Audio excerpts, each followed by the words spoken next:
नमस्कार मित्रों। आज चिंतन में अध्यात्म में अनंत शक्ति है। अध्यात्म विज्ञान आध्यात्मिक साधनाएं इतनी सामर्थ्यवान प्रभावशाली हैं कि उनके द्वारा भौतिक विज्ञान से अधिक महत्वपूर्ण सफलताएं उपलब्ध की जा सकती हैं। हमारे देश में अनेक ऋषियों, महर्षियों, संत महात्माओं, योगी यतियों का जीवन इसका प्रमाण है। बिना साधनों के उन्होंने आज से हजारों वर्ष पूर्व अंतरिक्ष, पृथ्वी, सूर्य, चंद्रमा आदि के संबंध में अनेकों महत्वपूर्ण तथ्य खोज निकाले थे। अनेकों विद्याएं, कला, कौशल, ज्ञान विज्ञान में उनकी गति असाधारण थी।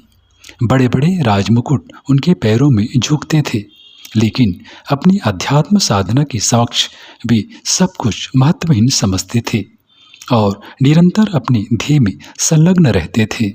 आज उन्हीं अध्यात्मवेत्ताओं के देश में इस महान विज्ञान की जितनी दुर्गति हुई है, उस पर किसी विचारशील व्यक्ति का दुखी होना स्वाभाविक ही है। अध्यात्म विज्ञान के प्रति आजकल हमारे मूल्यांकन की कसौटी, परिचय प्राप्ति के ढंग इतने बदल से गए हैं कि हम अध्यात्म विद्या से बहुत दूर भटक गए हैं। इसके वास्तविक मर्म को न जानने के कारण अध्यात्म के नाम पर बहुत से लोग जीवन के सहज पथ को छोड़कर अप्राकृतिक, असामाजिक, उत्तरदायित्वहीन जीवन बिताने लग जाते हैं। गलत, अस्वाभाविक जीवन क्रम के कारण कई बार शारीरिक अथवा मानसिक रोगों से पीड़ित हो जाते हैं। आज आध्यात्मिक जीवन बिताने का अर्थ जनसाधारण में लोक जीवन को उपेक्षित मानने से होता है। अक्सर लोगों में यह धारणा भी कम नहीं फैली है कि यह संसार क्षणभंगुर है, माया है। इसका त्याग करने पर ही मोक्ष कल्याण की मंजिल प्राप्त हो सकती है।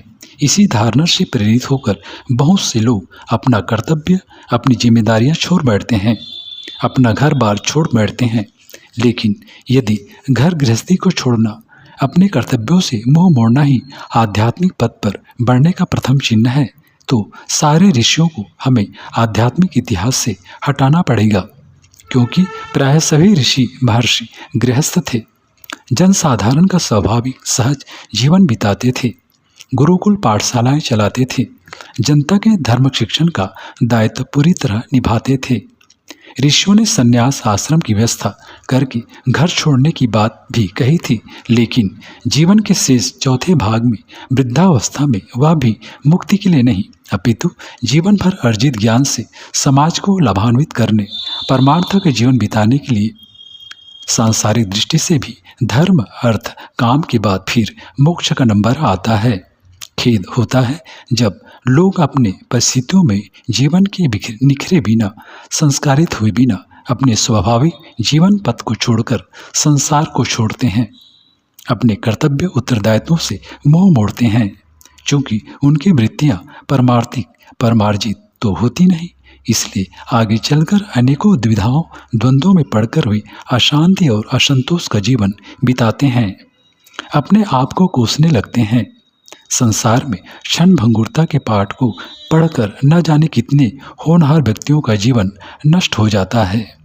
अपने लिए या समाज के लिए वे जो कोई महत्वपूर्ण कार्य करते वह तो होता ही नहीं, उल्टे ऐसे लोग समाज पर भार स्वरूप बनकर रहने लगते हैं, क्योंकि शरीर रहते कोई जितना ही त्यागी बने, उसे भोजन, वस्त्र आदि की आवश्यकता तो होती ही है।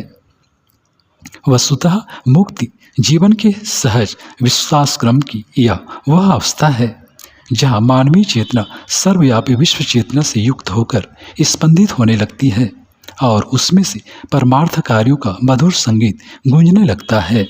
तब व्यक्ति अपने सुख, अपने लाभ, अपनी मुक्ति को भूलकर सबके कल्याण के लिए लग जाता है। इस ऊंची मंजिल तक सांसारिक परिस्थितियों में साधनामय जीवन बिताने से ही पहुंचा जा सकता है। जिस तरह बिना सीढ़ियों की छत पर नहीं पहुंचा जा सकता, उसी तरह संसार में अपने कर्तव्य उत्तरदायित्वों को पूर्ण किए बिना जीवन मुक्ति की मंजिल तक नहीं पहुंचा जा सकता। ऋषियों ने जीवन के सहज पथ का अनुगमन करके पारिवारिक जीवन में रहकर ही अपूर्व आध्यात्मिक उत्कर्ष प्राप्ति किया था और ब्रह्म का साक्षात्कार भी किया था। राजा होकर भी जीवन मुक्त थे। हरिश्चंद्र सत्यवादी, राम अवतारी और कृष्ण भोगी होकर भी योगी थे। क्रोधी स्वभाव होने पर भी दुर्वासा महर्षि थे, श्री कृष्ण के गुरु, जो लोग जीवन को पुष्ट न कर सके, जो व्यक्ति का सर्वांगीण विकास साध न सके, जो जगपथ पर चलते हुए मनुष्य को शक्ति प्रेरणा न दे सके, जो मनुष्य को व्यवहारिक जीवन का राजमार्ग न दिखा सके, वह अध्यात्म ज्ञान हो ही नहीं सकता। अध्यात्म शास्त्र में तो अपने लाभ की बात, अपने सुख की इच्छा को बिल्कुल ही स्थान नहीं है, चाहे वह लौकिक हो या पारलौकिक। वहाँ तो अपने में से सब में प्रयाण होता है। संकीर्ण से महान की ओर, सीमित से असीम की ओर गति होती है। ऋषि कहता है, मुझे राज्य की, स्वर्ग की, मोक्ष की कामना नहीं है।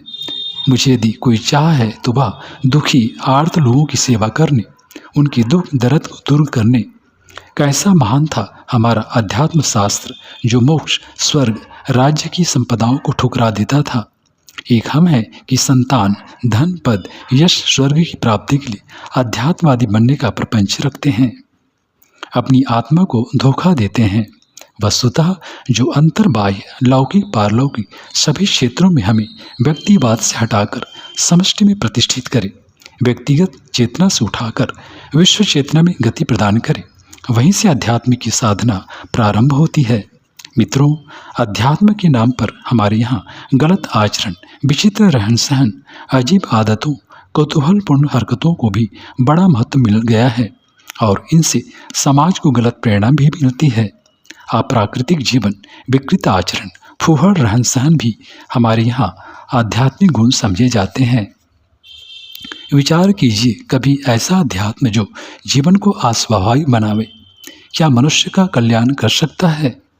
कदापि नहीं।